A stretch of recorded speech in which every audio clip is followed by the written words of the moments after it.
Hi, my name is Michelle, and I work at the St. Charles City County Library. I will be reading the chapter summaries for Dry, Part 2, 12 through 17. 12. Jackie. Jackie contemplates the temptation of what it's like to have an urge to do dangerous, forbidden things. The phenomenon, the call of the void, drives Jackie.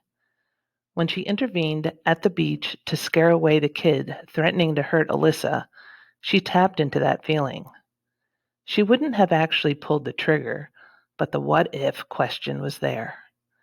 Jackie had been staying at a vacant house in Laguna Beach. She had a habit of staying in vacant houses. Let's just say her lock-picking skills come in handy. She always leaves a Hello Kitty note and Dr. Pepper behind, though, just to mess with the wealthy owners. She thinks about how she ended up going to the operation at the beach, which was supposed to make drinking water out of the seaweed swill. She had a bad cut from breaking into a window at the place she was staying and knew she needed drinking water and help with the cut. When she arrived, though, there were already hundreds of people there, and 4 of the 6 machines weren't working correctly. Chaos ensued, and everyone tried to get in line for the 2 machines. Mob mentality kicked in. People became zombie-like. A man was trampled to death. People were stealing water from children. As Jackie's fever goes into high gear, she joins Alyssa, Kelton, and Garrett to look for the BMW. Meanwhile, she thinks about her upbringing with dysfunctional parents and how after her forced trips to numerous therapists, she was finally diagnosed with psychodissociative disorder with nihilistic tendencies. Jackie learned to fend for herself and has been living on her own since her parents' divorce.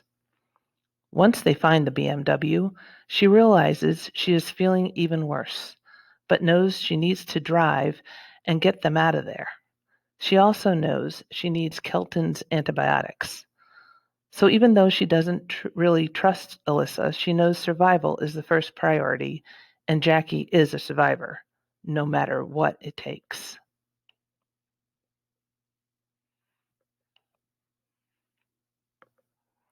"13. Alyssa. Jackie is constantly looking at Alyssa in the rearview mirror. It's obvious they don't trust each other. Alyssa doesn't like the fact that they are completely at her mercy. Kelton mentions a theory called 3 days to animal and how they can expect things to disintegrate quickly.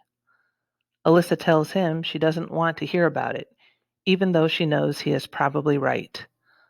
To distract herself, she starts asking Jackie questions. She finds out she is 19 years old and where she went to high school. Soon, they make the connection that she actually went to their school and is famous there for getting a near-perfect SAT score, complete with a plaque on the wall and everything. When they pull into Alyssa's neighborhood, they notice their front door is open. Their hope that it was their parents returning is quickly diminished when they realize that their house was broken in, but they quickly realize he isn't alone.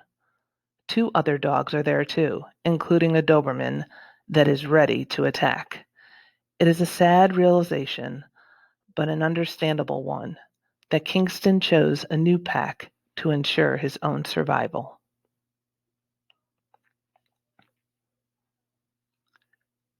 14. Kelton.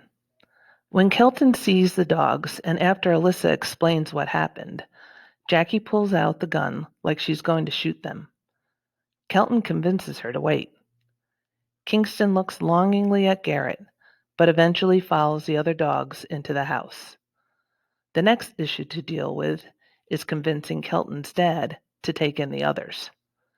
Kelton compares Jackie to a gambit, a risk. She's the reason they are alive, and he knows she needs the antibiotics. Jackie looks astonished when she sees Kelton's house with its surveillance cameras and booby traps. Once Kelton's parents enter the picture, Kelton is embarrassed by his mom's hug and attention. Introductions are made, and Kelton's dad explains that Jackie cannot have their antibiotics, despite saving the others' lives. Kelton decides to bluff and threatens to leave. It works. Kelton's mom invites them all to stay. Kelton gives the others a tour of the house, beginning with the safe room, where all the emergency supplies are hidden. He opens the hinged bookcase with secret compartments and gives Jackie antibiotics. Kelton takes them outside then and shows them the porta potty. In the kitchen, he shows them the water supply, and they fill up their canteens. Alyssa hugs Kelton unexpectedly and thanks him for everything. Later, Kelton goes to the garage to talk to his father.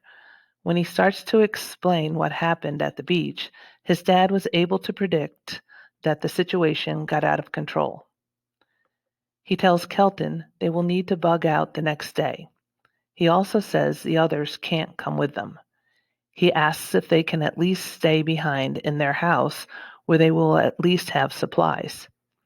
Instead of responding, Kelton's dad has a faraway look and looks sad. Kelton reflects on the transition between believing your parents are superheroes to realizing they are human with faults and vulnerabilities. Kelton breaks the silence by telling his dad the booby trap works. He tells Kelton that he will show his friends the features of the house.